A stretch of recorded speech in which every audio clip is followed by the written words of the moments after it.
ಶ್ರೀ ಗುರುಭ್ಯೋ ನಮಃ.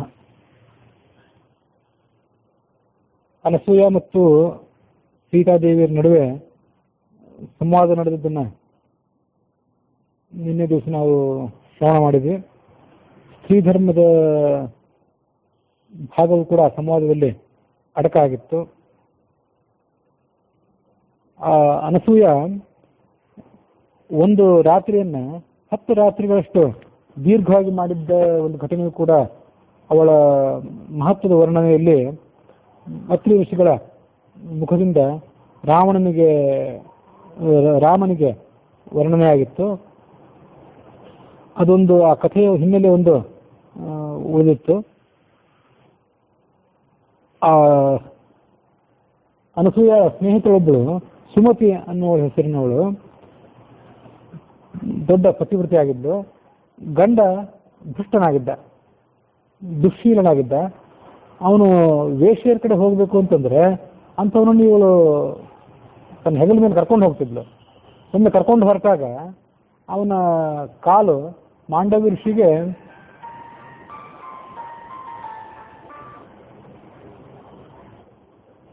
ಋಷಿಗೆ ಅವನ ಕಾಲು ತಾಕಿತು. ಆ ಸುಮತಿ ಅನ್ನುವಳ ಗಂಡನ ಕಾಲು. ಆತ ಕುಪಿತನಾಗಿ ನಾಳೆ ಬೆಳಗಾಗುವುದರೊಳಗೆ ನೀನು ಮರಣಿಸಿಬಿಡು, ನಿನ್ನ ಪತ್ನಿಗೆ ವೈಧವ್ಯ ಬರಲಿ ಅಂತ ಶಾಪ ಕೊಟ್ಟಿದ್ದ. ಅವಳು ಅನಸೂಯಾದೇವಿಗೆ ಶರಣಾಗತಳಾಗಿದ್ಲು. ಅನಸೂಯಾದೇವಿ ಆ ಗೆಳತಿಯ ಸಹಾಯಕ್ಕಾಗಿ ಆ ಒಂದು ರಾತ್ರಿಯನ್ನ 10 ರಾತ್ರಿ ಆಗುವಷ್ಟು ದೀರ್ಘ ಮಾಡಿಬಿಟ್ಲು. ಸೂರ್ಯ ಉದಯವೇ ಆಗೋದು ಬೇಡ, ಸೂರ್ಯ ಉದಯ ಆಗೋದ್ರೊಳಗೆ ನಿನ್ನ ಗಂಡ ಮರಣಿಸಿ ನೀನು ವೈಧವ್ಯ ಬರಬೇಕು, ಸೂರ್ಯ ಉದಯನೇ ಆಗೋದು ಬೇಡ ಅಂತ ಅದನ್ನು ತಡೆದು ಬಿಟ್ಲು ಅವಳು. 10 ದಿವಸಗಳ ಕಾಲ ಅದು ದೀರ್ಘವಾಗಿ ಹೋದಾಗ ದೇವತೆಗಳು ಉಳಿದ ಋಷಿಗಳೆಲ್ಲ ಭಯಭೀತರಾಗಿ ಸಂತಸ್ತರಾಗಿ ಅವಳನ್ನು ಪ್ರಾರ್ಥನೆ ಮಾಡಿದ್ಲು. ನನ್ನ ಗೆಳತಿಯ ಗಂಡನ ಮರಣ ತಪ್ಪೋದಾದ್ರೆ ನಾನು ನನ್ನ ಈ ಪ್ರಭಾವವನ್ನು ತಡೆ ಹಿಡಿತೀನಿ ಅಂತ ಅಂದಿದ್ಲು ಅವಳು. ಅದರಂತೆ ಆ ಮರಣ ತಪ್ಪುವಂತೆ ಮಾಡಿದ್ರು ಅವರೆಲ್ಲ. ಇವು ಮುಂದಿನ ಸೂರ್ಯೋದಯಕ್ಕೂ ಕೂಡ ಅನುವು ಮಾಡಿಕೊಟ್ಲು ಅಂತ ಇದೊಂದು ಕಥೆ ಉಳಿದಿತ್ತು.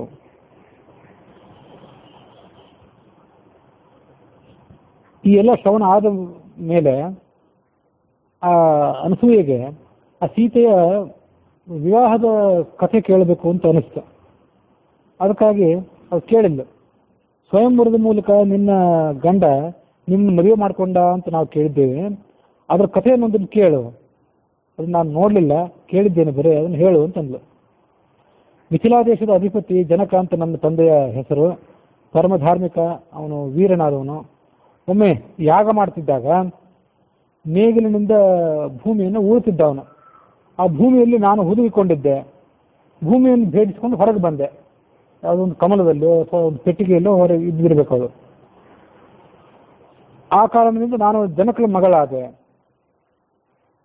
ಒಂದು ಮುಷ್ಟಿಯಲ್ಲಿ ಔಷಧಿ ಬೀಜಗಳನ್ನು ತೆಗೆದುಕೊಂಡು ಅವುಗಳನ್ನು ಆ ಭೂಮಿಯಲ್ಲಿ ಬಿತ್ತಬೇಕು ಅಂತ ಆತ ಹೊರಟಿದ್ದ. ಅದಕ್ಕೊಂದು ಹಿನ್ನೆಲೆ ಇದೆ.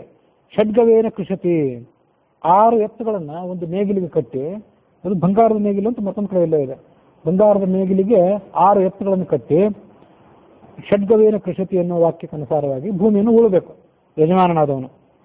ಯಾ ಜಾತ ಓಷಧಯ ದೇವೇಭ್ಯ ತ್ರಿಯುಗಂ ಪುರಾ ಇತ್ಯಾದಿಭಿ 14 ಓಷಧೀಭಿ ವಪತಿ. 14 ಮಂತ್ರಗಳಿಂದ ಗಿಡಮೂಲಿಕೆಗಳ ಕೆಲವು ಬೀಜಗಳನ್ನು ಭೂಮಿಯಲ್ಲಿ ಬಿತ್ತಬೇಕು.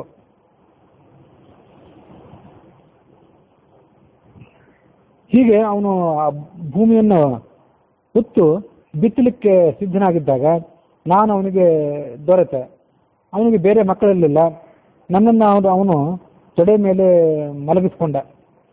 ಇವಳು ನನ್ನ ಮಗಳು ಅಂತ ಘೋಷಣೆ ಮಾಡಿದ. ಅದೇ ಶರೀರದಲ್ಲಿ ಒಂದು ಅಶರೀರವಾಣಿ ಕೂಡ ಆಯಿತು.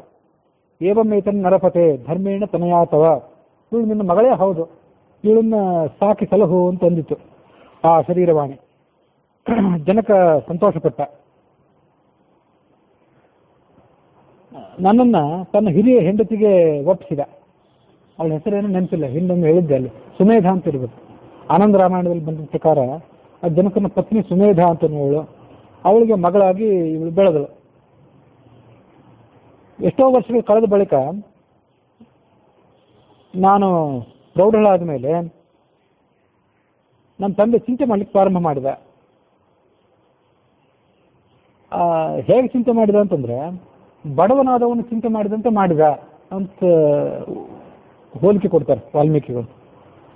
ಅದು ಎಂಥ ಬಡವ, ಹುಟ್ಟಿದಾರಬ್ಬ ಬಡವನಾಗಿದ್ದರೆ ಅವನು ಬಡತನಕ್ಕೆ ಹೊಂದ್ಕೊಂಡು ಬಿಟ್ಟಿರ್ತಾನೆ. ಅವನೇನು ದೊಡ್ಡ ಚಿಂತೆ ಮಾಡಬೇಕಾಗಿಲ್ಲ. ದೊಡ್ಡ ಶ್ರೀಮಂತನೇ ಆಗಿದ್ದವನು ಸಂಗ್ರಹಿಸಿದಂಥ ಐಶ್ವರ್ಯವೆಲ್ಲ ಇದ್ದಕ್ಕಿದ್ದಂತೆ ಕಳೆದು ಹೋಗಿ ರಾತ್ರೋರಾತ್ರಿ ಬಡವ ಆಗಿಬಿಟ್ರೆ ಅವನು ಹೇಗೆ ಚಿಂತೆ ಮಾಡಬೇಕು, ಹಾಗೆ ನಮ್ಮ ಅಪ್ಪ ಚಿಂತೆ ಮಾಡಲಿಕ್ಕೆ ಪ್ರಾರಂಭ ಮಾಡಿದ ಅಂತಾಳವಳು.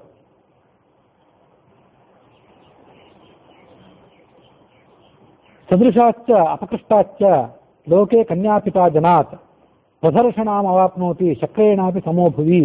ಯಾಕೆ ಚಿಂತೆ ಮಾಡಿದ ಅಂತಂದ್ರೆ, ಕನ್ಯಾಪಿತೃ ಅಂತನೋ ಏನಿರ್ತಾನಲ್ಲ, ಆ ಕನ್ಯಾಪಿತೃ ಇಂದ್ರನಿಗೆ ಸಮಾನ ಆಗಿದ್ರು ಅವ್ನು ವಿಕಾಸ ಶ್ರೀಮಂತನಾಗಿರಲಿ, ವಿಕಾಸ ವೈಭವಪೇತ ಆಗಿರಲಿ, ಅವನ ಮೆರೆದಾಟ ಹೇಗೇ ಇರಲಿ, ಅವನು ಅಂಥ ಸ್ಥಿತಿವಂತರಾಗಿದ್ದರೂ ಕೂಡ ಅವನಿಗೆ ಇದೊಂದು ಚಿಂತೆ, ಮಗಳಿಗೆ ಸರಿಯಾದ ವಯಸ್ಸಿನಲ್ಲಿ ಮದುವೆ ಮಾಡಬೇಕು ಅಂತನ್ನೋದು ಅವನು ಒಂದು ಚಿಂತೆ ಆಗಿರ್ತದೆ. ಸರಿಯಾದ ವಯಸ್ಸಿನಲ್ಲಿ ಮದುವೆ ಮಾಡಲಿಕ್ಕೆ ಅವನು ಅಸಮರ್ಥನಾಗಿಬಿಟ್ರೆ ಅವನು ಚಿಂತಾಕ್ರಾಂತ ಆಗ್ತಾನೆ.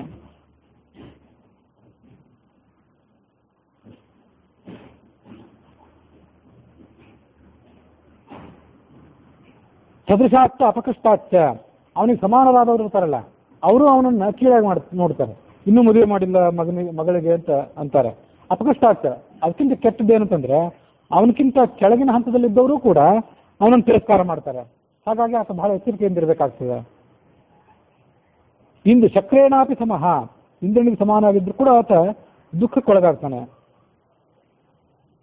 ಅದಕ್ಕಾಗಿ ಅವನೇನು ಮಾಡಿದಂದ್ರೆ, ಬೆಳದಲ್ಲಿ ನಿಂತಿದ್ದಾಳೆ ಮಗಳು, ಅವಳನ್ನು ಬೇಗ ಮದುವೆ ಮಾಡಿಕೊಡ್ಬೇಕು, ಇಲ್ಲದೇ ಇದ್ರೆ ನನಗೆ ಅವಮಾನ ತಪ್ಪಿದ್ದಲ್ಲ ಅಂತ ಆಲೋಚನೆ ಮಾಡಿದ ನಮ್ಮ ತಂದೆ.